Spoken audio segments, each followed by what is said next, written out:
Bonjour à tous, c'est Pollux51 et on se retrouve aujourd'hui pour une toute nouvelle vidéo sur FIFA 23 et pour parler du coéquipier du roi Pelé lors de la Coupe du Monde 1970, Jairzinho. Alors Jairzinho, pendant cette Coupe du Monde, il a tout de même inscrit 7 buts, ce qui n'est pas rien. Il a vraiment aidé le roi Pelé à gagner sa 3e Coupe du Monde. Alors en ce moment, sur FIFA 23, il y a 100 SBC de disponibles. Beaucoup de monde se demande est-ce qu'il faut le faire, est-ce qu'il ne faut pas le faire, puisqu'il représente tout de même 990 000 crédits. Donc autant vous dire que là, il faut vider son club de tous les fodders qui vous restent. En attendant, pour moi, c'est vraiment un crack. Il s'assoit largement à la table de Zebio, de Cruyff, du roi Pelé, de R9. Il n'y a pas de honte à le dire.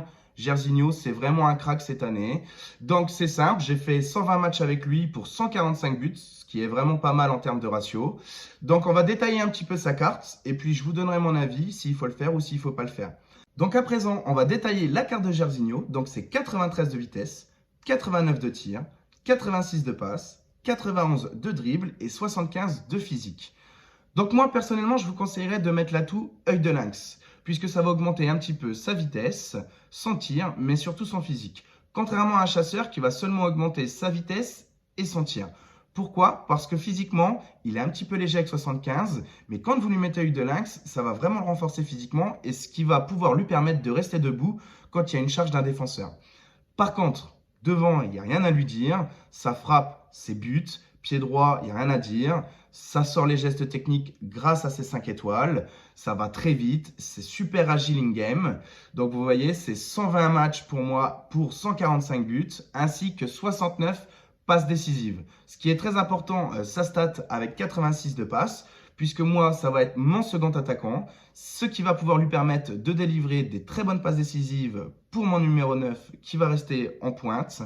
Donc voilà, est-ce qu'il est à faire ou pas? Pour moi, c'est un 100% oui, c'est une victoire ce joueur, il n'y a rien à dire, il est très complet, il est agréable in-game, surtout avec sa coupe de cheveux en mode années 70, c'est génial. Petite référence pour Funky Cops, il me fait trop penser à lui in-game, il est incroyable.